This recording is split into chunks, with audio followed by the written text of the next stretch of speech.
चलिए स्टूडेंट्स, आज हम पढ़ते हैं अपनी प्रोबेबिलिटी से आगे कुछ और टॉपिक्स। जैसे कि आज हम पढ़ेंगे एक्सियोमेट्रिक अप्रोच टू प्रोबेबिलिटी। तो आज हमारी सबसे पहली हेडिंग यही है, तो हम लिखेंगे एक्सियोमेट्रिक अप्रोच टू प्रोबेबिलिटी।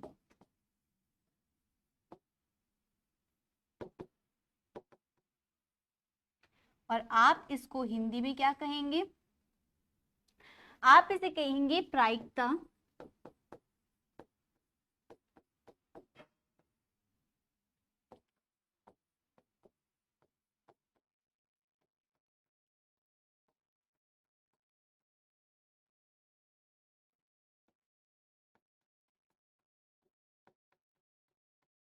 देखिए, प्रायिकता की अभिग्रहितीय दृष्टिकोण। तो यहाँ पर हमें क्या समझना है कि जो भी प्रोबेबिलिटी होती है उसकी एक्सियोमेट्रिक अप्रोच क्या है।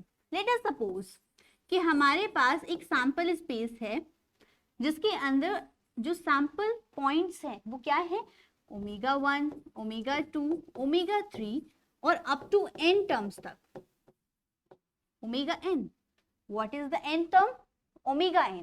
तो ओमेगा 1, ओमेगा 2, ओमेगा 3, इस तरीके से हमारी जो nth टर्म है वो ओमेगा n है। तो हमने एक सपोज किया, हमारे पास एक सैंपल स्पेस है।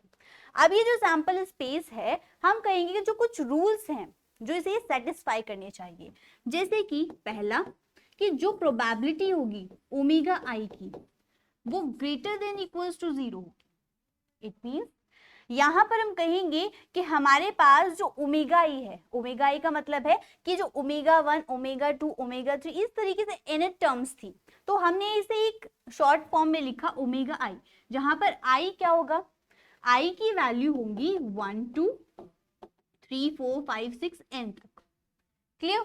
तो 1 to n टर्म तक हो सकती है आई की वैल्यू। तो हमने शॉर्टली 1, 2, 3 n तक ना लिखकर हमने लिखा ओमेगा आई। तो probability of omega i is greater than equals to 0, ये कंडीशन है। इट मींस कि हमारे पास जो प्रोबेबिलिटी ऑफ सैंपल स्पेस होगा उसकी ऑलवेज वैल्यू 1 होगी। क्लियर? यहां पर हम क्लैरिफाई करें कि यहां पर ये जो ओमेगा आई है ये हमारे एलिमेंट्स हैं, सैंपल पॉइंट्स हैं, और ये P omega I, probability of omega आई की वैल्यू ऑलवेज, आप इस तरीके से भी इसे कह सकते हैं कि 0 से हमेशा बड़ी और 1 से हमेशा छोटी रहेगी, या 1 के बराबर भी हो सकती है। तो 0 और 1 के बीच में ऑलवेज इसकी वैल्यू लाई करेगी। तो ये कंडीशन बहुत इंपॉर्टेंट है हमारे लिए कि जो भी हमारी प्रोबेबिलिटी ओमेगा आई की वैल्यू होगी वो 0 और 1 के बीच में ऑलवेज लाई करेगी। फर्स्ट आपको रूल पता चला। सेकंड देखते हैं, सेकंड रूल क्या कहता है। सेकंड कहता है कि जो भी प्रोबेबिलिटी होगी ओमेगा 1 की प्लस जो भी प्रोबेबिलिटी होगी ओमेगा 2, जो भी प्रोबेबिलिटी है ओमेगा 3, इट मींस जो भी वैल्यूज होंगी। क्लियर? और इसी तरीके से कहां तक चलेंगे, कहां तक है हमारे पास टर्म्स, ओमेगा n तक। क्लियर? तो प्रोबेबिलिटी ऑफ ओमेगा n, ये सबकी वैल्यू ऐड करने पर ऑलवेज हमारी वैल्यू होगी 1। बिकॉज आप देख रहे हैं यहां पर हम जब वैल्यू पुट करेंगे तो ये क्या हो जाएगा, एक पूरा सैंपल स्पेस हो जाएगा, और सैंपल स्पेस की ऑलवेज वैल्यू क्या होगी, 1 होगी। तो इस वजह से इसका भी सम क्या होगा, ऑलवेज हमें 1 देगा। ये बात क्लियर हुई? नेक्स्ट देखते हैं थर्ड रूल। थर्ड रूल कहता है कि हमारे पास कोई एक इवेंट है, for any event, let us suppose E, कोई इवेंट है ई, तो ई के लिए हम प्रोबेबिलिटी डिफाइन करें तो बराबर होगी सिग्मा प्रोबेबिलिटी ऑफ ओमेगा आई के। अब यहां पर सिग्मा क्या है, सिग्मा कहता है समीशन, ये समीशन क्या है, omega is probability of W omega 1, probability of omega 2, probability of omega 3 up to n terms. तो यही हमने क्या लिखा, sigma probability of omega i, और यहां पर आई की वैल्यू 1 to n है। क्लियर? तो probability of an event equals to sigma probability of omega i. ये चीज क्लियर हुई? अब यहां पर ये जो ओमेगा आई है ये किसका है एलिमेंट, ये बिलोंग्स करेगा हमारे इवेंट के अंदर। क्लियर? तो ये चीज आपको क्लियर होगी। अब फोर्थ क्या है कि जो भी प्रोबेबिलिटी होगी फाई की, तो वो ऑलवेज वैल्यू देगी हमें 0, बिकॉज इसके अंदर कोई इवेंट नहीं है, फाई है। इट मीन्स यहाँ पर प्रोबेबिलिटी अगर फाई की हमें फाइंड करनी होगी तो ऑलवेज 0 होगी। ये चीज आपकी क्वेश्चंस के अंदर यूज होगी, तो ये चीजें आपको याद रखनी है। First most important, second is also most important, and third भी आपका, एंड फोर्थ, ये दोनों आपके यूज होंगे क्वेश्चंस के अंदर। जैसे कि आपको मैं एक एग्जांपल से क्लैरिफाई करती हूँ कि हमारे पास एक डाइस है। लेट अस सपोज कि हमारे पास एक डाइस हो, तो मैंने थ्रू किया, तो मेरे पास टोटल आउटकम्स क्या होंगे? सैंपल स्पेस हमारे पास आएगा 1 2 3 4 5 एंड 6। ऑफकोर्स कि हमारे पास 6 ही पॉसिबिलिटीज हैं, या तो 1 हो सकता है, या 2 या 3 या 4 या 5 एंड 6। क्लियर? अब हम कहते हैं कि हमारे पास इस सैंपल स्पेस के लिए अगर ये रूल्स फॉलो होते हैं तो ये हमारे पास एक अप्रोच होगी। तो यहाँ पर हम अप्रोच क्या लगाएंगे? रूल्स फॉलो करेंगे। फर्स्ट हमारा क्या था कि हमारा जो वैल्यू है प्रोबेबिलिटी ऑफ ओमेगा 1 की, अब यहाँ पर ओमेगा 1 ओमेगा 2 इस तरीके से ओमेगा 6 तक है, तो हम कहेंगे यहाँ पर प्रोबेबिलिटी ऑफ ओमेगा आई की वैल्यू 0 और 1 के बीच में लाई करेगी। तो यहाँ पर भी सेम प्रोसेस होगा कि हमारी ओमेगा 1 से लेके ओमेगा 6 तक की जो वैल्यूज हैं वो 0 और 1 के बीच में लाई करनी चाहिए। यही आपको कंडीशन है। तो फर्स्ट के लिए हम कैसे लिखेंगे? हम कहेंगे जो प्रोबेबिलिटी ऑफ 1 है, बिकॉज हमारे लिए ओमेगा 1 की वैल्यू क्या है? 1, तो प्रोबेबिलिटी ऑफ 1 क्या है?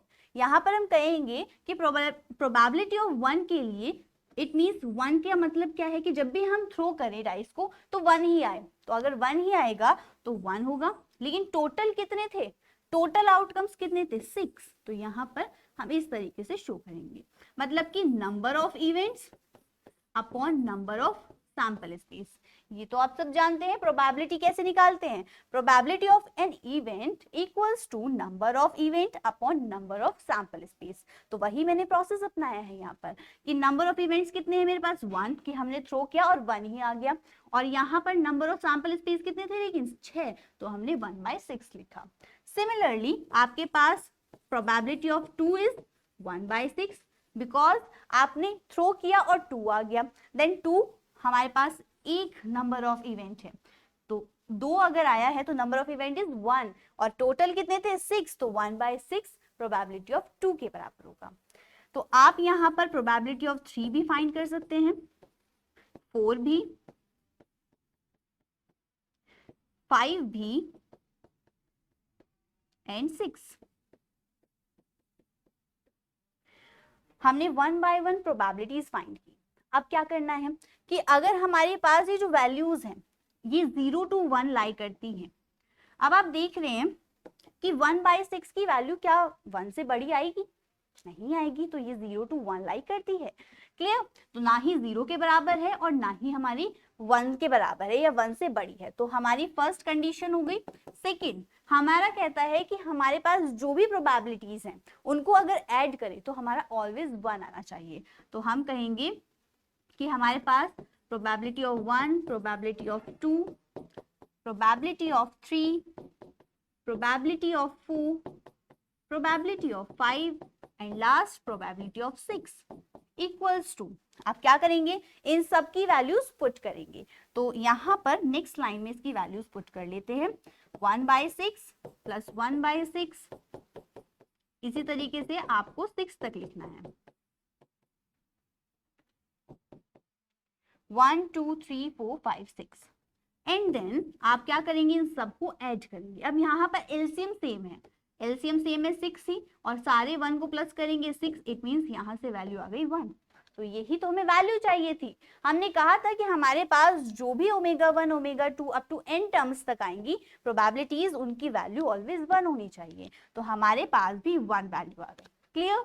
अब हम देखते हैं कि अगर हमारे पास ये 1 वैल्यू भी सेटिस्फाई करती है तो प्रोबेबिलिटी का जो सिग्मा हमने लिया था, थर्ड क्या था कि प्रोबेबिलिटी का जो सिग्मा है ओमेगा आई का वो बराबर होगा प्रोबेबिलिटी ऑफ इवेंट के। तो यहाँ पर हम कहेंगे 1, प्रोबेबिलिटी ऑफ 1, प्रोबेबिलिटी ऑफ 2, 3, 4 के लिए 5 and last probability of 6।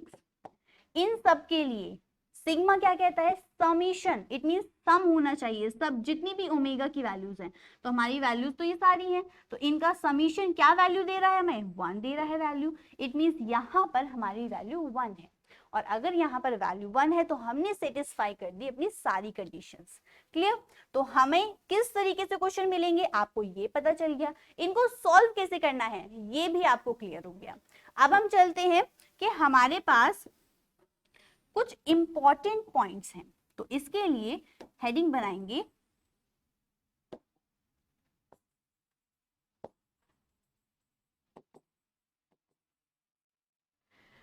determining probability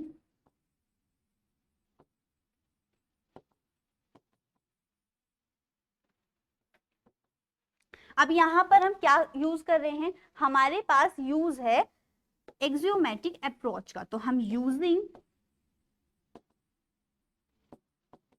axiomatic approach.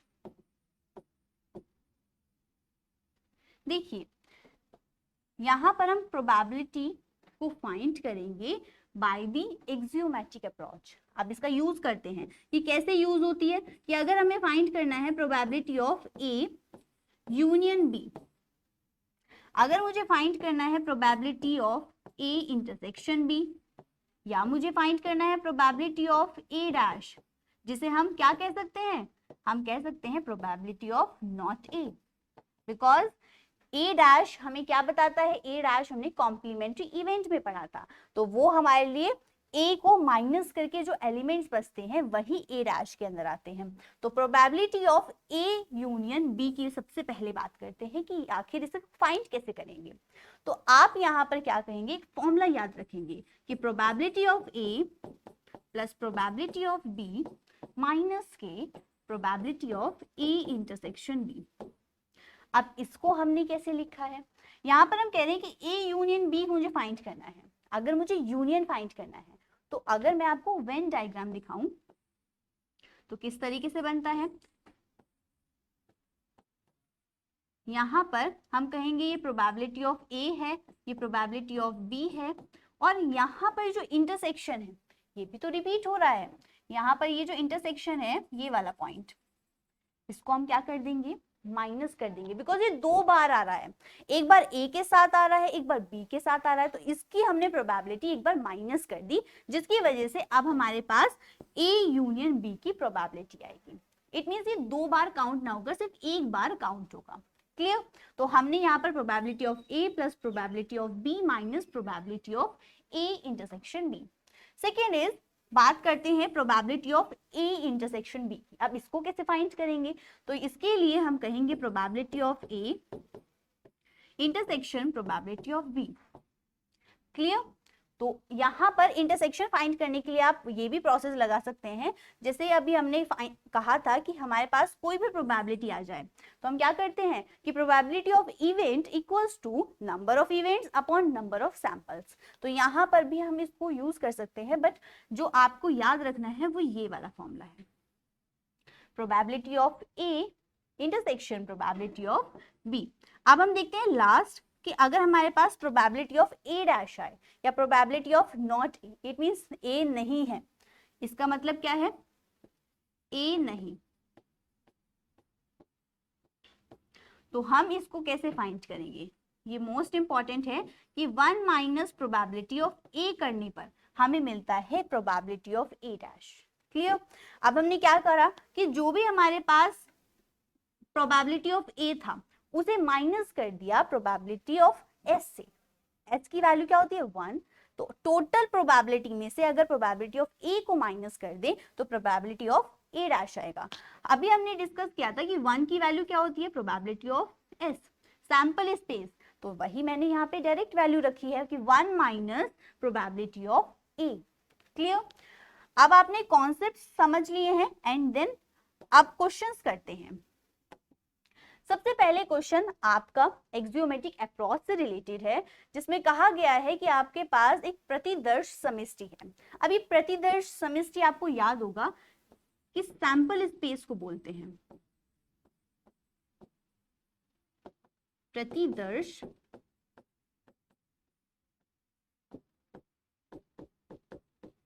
समष्टि। क्लियर? तो ये वर्ड्स में कंफ्यूज नहीं होना है आपको कि सैंपल स्पेस आपको दिया गया है ओमेगा 1 टू ओमेगा 7 तक, एंड देन आपसे कहा गया है कि कौन सी प्रायिकता निर्धारण वैध नहीं है, आपको फाइंड करना है। क्लियर? तो आपके पास ओमेगा 1 ओमेगा 2 ऐसी करके ओमेगा 7 तक की वैल्यूज आपको गिवन है। फर्स्ट के लिए बात करते हैं, तो फर्स्ट के लिए आपको क्या करना पड़ेगा, 1 बाय 1 सारी प्रॉपर्टीज सेटिस्फाई करानी होगी, या फिर आप कह सकते हैं कि अगर मेरी सिग्मा पी ओमेगा आई की वैल्यू 0 और 1 के बीच में लाई करती है तो ये हमारी प्रायिकता निर्धारण वैध होगी, अदरवाइज नहीं होगी। फर्स्ट के लिए अगर बात करें तो ओमेगा 1 ओमेगा 2 है, तो omega 1 plus omega 2 plus probability of omega 3, इसी तरीके से हम 7 टर्म्स तक चलेंगे।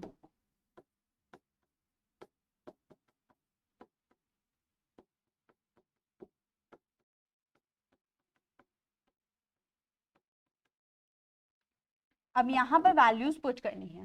Probability of omega 1 is 0.1 plus यहां पर आपको क्या दिया गया है, देखिए ओमेगा 1 ओमेगा 2 ओमेगा 3 वैल्यूज आपके वो थे आपके सैंपल पॉइंट्स, एंड यहाँ पर आपको वैल्यूज दी गई हैं, तो आपको डायरेक्ट आपको परिणाम जो दिए गए हैं वो पुट करने हैं। 0.01 प्लस 0.05 and 0.03, 0.01 plus 0.2 plus 0.6। आपसे कहा गया है यहाँ पर परिणाम, ठीक है, तो इसलिए हमने इसे डायरेक्ट पुट किए हैं, प्रोबेबिलिटीज निकालने की आपको जरूरत नहीं है।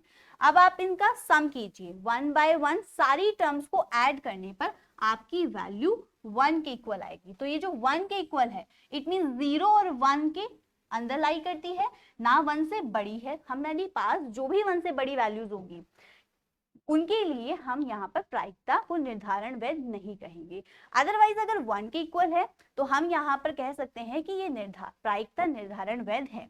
तो इसके केस में हम लिखेंगे प्रायिकता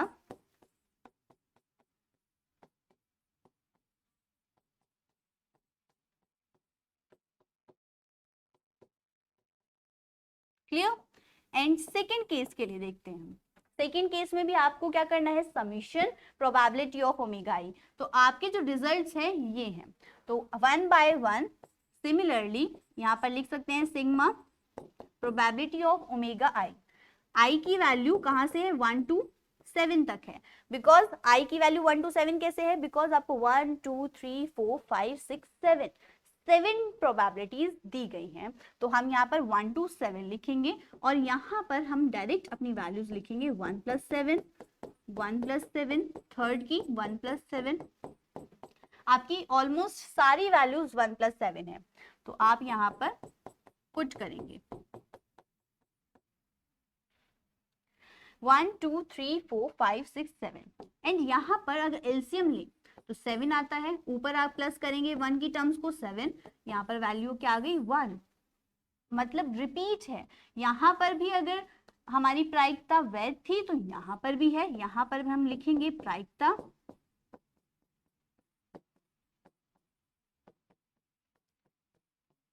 निर्धारण वैध है। क्लियर। एंड थर्ड केस के लिए आपके पास जो रिजल्ट्स हैं वो ये वाले हैं, ये आपको जो दिए गए हैं, और इसके अंदर आप क्या देख रहे हैं कि अगर हम कहें probability of omega i sigma i की वैल्यू 1 to 7, तो रिजल्ट्स हैं 0.1, 0.2, 0.3, 0.4, 0.5 प्लस 0.6 एंड लास्ट 0.7। अब इसको आपको प्लस करना है। अगर आप इसे प्लस करते हैं तो आपके पास क्या आएगा 2.8।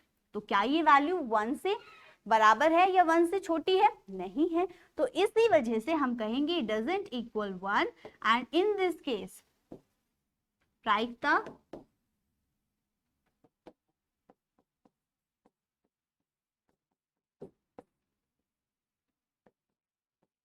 निर्धारण वैध नहीं है। क्लियर? तो यहां पर आपको पॉइंट यहां पर नोटिस करना है कि अगर 1 से बड़ी वैल्यू आती है या 0 से छोटी वैल्यूज आती हैं तो हमारी वो प्रायिकता वैध नहीं होगी। क्लियर? अब हम देखते हैं हमारा डी केस, जिसके अंदर हमें रिजल्ट्स दिए गए हैं। हम अपना यहां पर सॉल्व करेंगे डी केस। डी केस में आप क्या देख रहे हैं कि 0.1, ये जो ओमेगा 1 का रिजल्ट जो पहला है वही आपको क्या दे दिया गया है 0.1, वो भी नेगेटिव। अब आप कहिए कि अगर हमारी जो प्रोबेबिलिटी है वो कभी नेगेटिव हो सकती है, कि जो भी हमारी प्रायिकता है, जो भी आउटकम्स होंगे वो नेगेटिव होंगे? ये तो कभी हो ही नहीं सकता। तो हमारे पास जो रिजल्ट मिला है प्रोबेबिलिटी का वो फर्स्ट ही माइनस की 0.1 है, एंड आगे चलने पर जो ओमेगा 5 की प्रोबेबिलिटी ऑफ ओमेगा 5 की वैल्यू है वो क्या दी गई है माइनस की 0.1। इट मीन्स दो वैल्यूज ऐसी हैं जो नेगेटिव हैं। तो हम क्या लिखेंगे इस केस के लिए हमारी प्रायिकता निर्धारण वैध नहीं होगी। कहेंगे प्रायिकता ओमेगा 1 एंड ये जो ओमेगा 1 थी और ओमेगा 5 की ऋणात्मक या नेगेटिव वैल्यूज हैं। क्लियर? तो इस केस में हमारी जो प्रायिकता होगी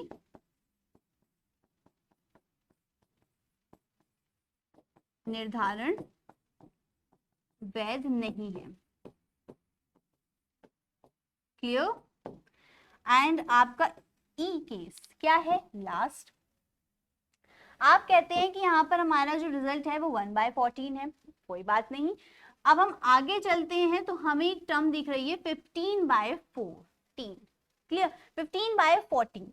अब ये 15/14 को अगर आप डिवाइड करते हैं नॉर्मली तो क्या वैल्यूज आती हैं 1 से बड़ी आएंगी। 1 से बड़ी इट मीन्स आपकी हो सकती है 1.0 समथिंग 7 समथिंग। तो इट मीन्स हमें 1 से वैल्यू छोटी चाहिए थी, बट मिली क्या बड़ी वैल्यू। तो इस केस में हम क्या कहेंगे कि अगर 1 से बड़ी वैल्यू हमें यहाँ पर मिल रही है तो इन सबको ऐड करके तो और भी बड़ी वैल्यूज हो जाएंगी। तो हम कहते हैं कि इस केस में प्रायिकता ओमेगा 7 का मान 1 से बड़ा है, अतः प्रायिकता निर्धारण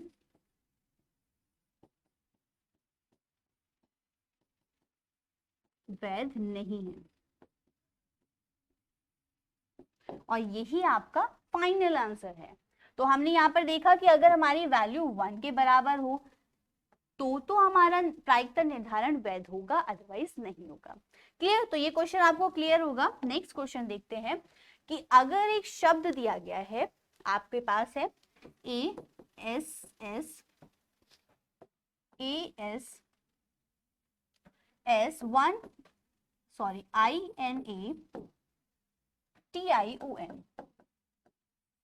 अब आप क्या देख रहे हैं, सबसे पहले हमें काउंट करना है कि इसमें लेटर्स कितने हैं।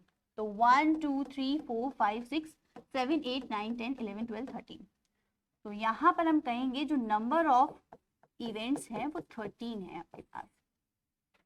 अब नंबर ऑफ इवेंट्स हमारे पास है, या इवेंट्स नहीं कहेंगे, यहाँ पर सैंपल स्पेस बोलेंगे, बिकॉज ये तो टोटल है ना आपका। तो टोटल के लिए क्या लिखते हैं सैंपल स्पेस। तो total number of sample space is 13।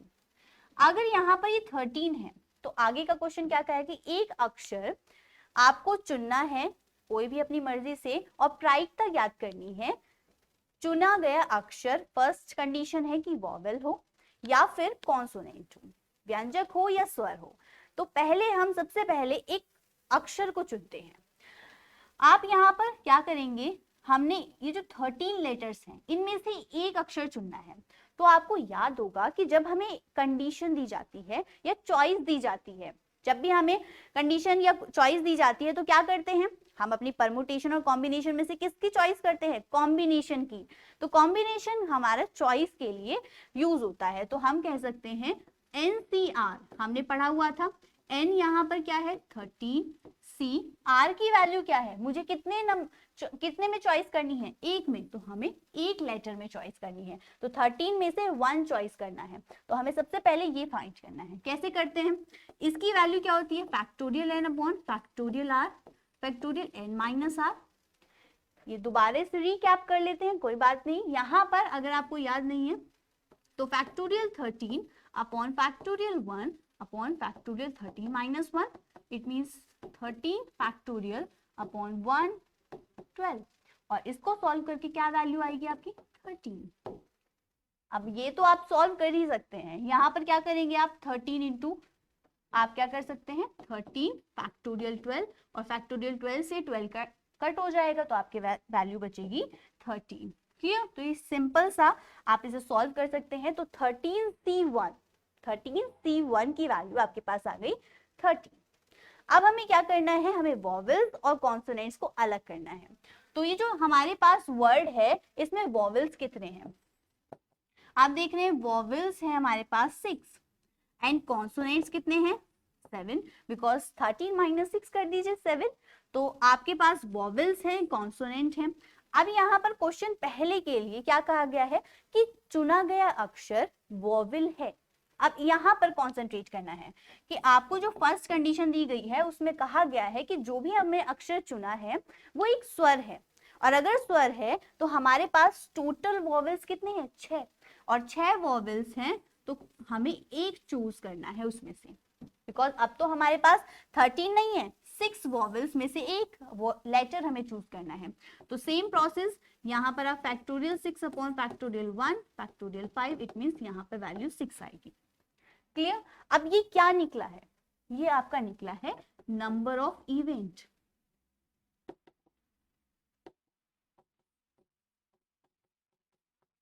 ये नंबर ऑफ इवेंट्स आपके पास निकले हैं, तो हमारे पास 6C1 की वैल्यू क्या है 6, जो कि नंबर ऑफ इवेंट्स को शो करते हैं।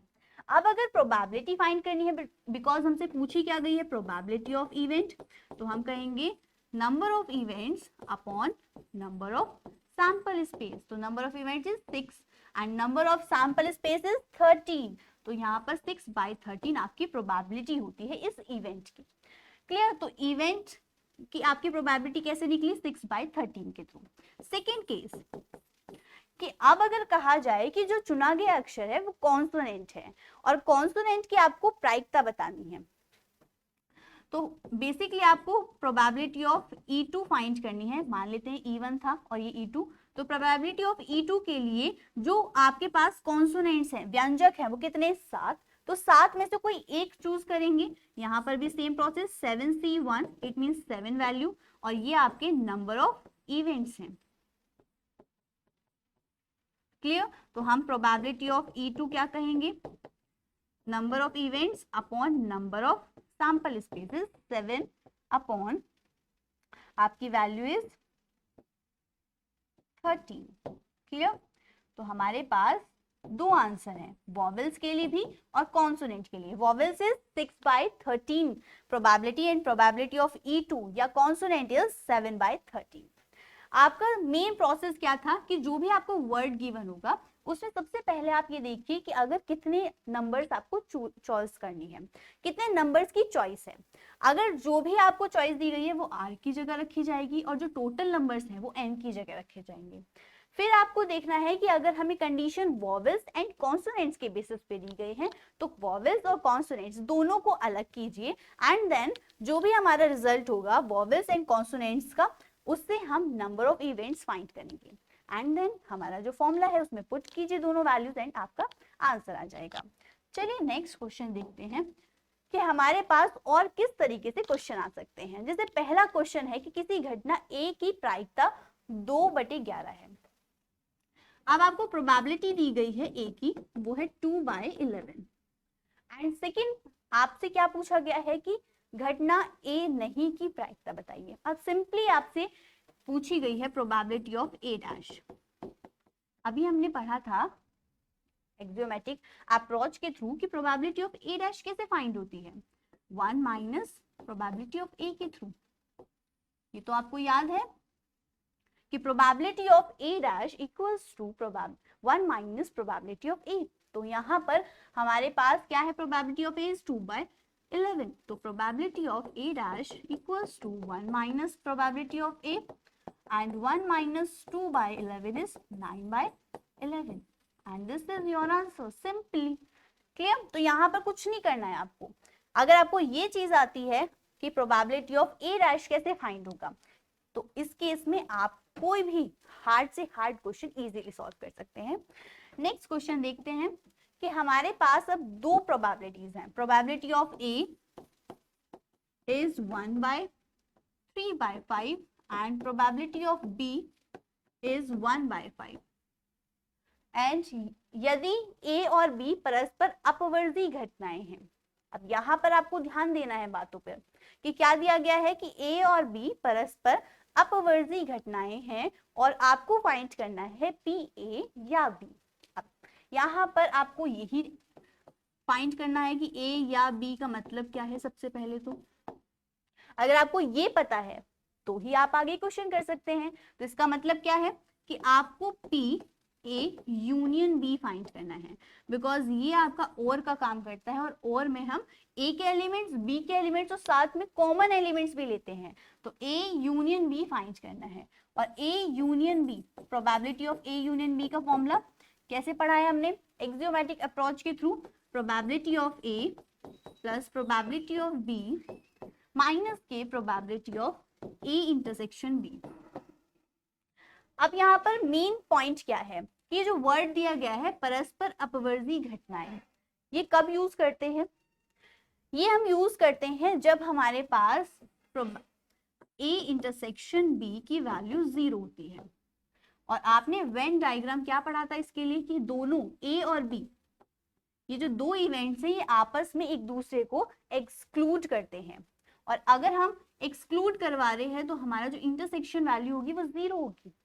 तो इस केस में आपकी जो प्रोबेबिलिटी ऑफ A है वो 3/5 है प्लस आपकी probability of B is 1/5, but probability of A intersection B, because A intersection B is 0, it means यहाँ पर वैल्यू इज 0। क्लियर। तो आपको सिर्फ इसे सॉल्व करना है 5 LCM अपॉन 4, तो आपकी वैल्यू हो गई 4/5। Probability of A union B is 4/5।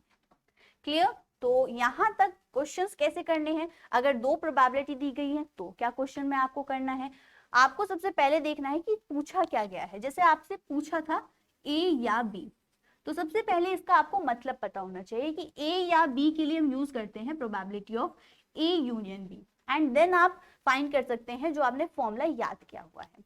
अगर आपको ये फॉर्मूला याद नहीं है, ये आपको लैंग्वेज समझ नहीं आ रही है, तो आप क्वेश्चन इजीली नहीं कर सकते हैं। तो आप क्वेश्चंस को करने से पहले सारे फॉर्मूलेज याद कीजिए। क्वेश्चंस को तभी ट्राई कीजिए जब आपको फॉर्मूलेज याद है। तो ज्यादा से ज्यादा क्वेश्चंस कीजिए। तब तक के लिए thank you, happy learning, take care.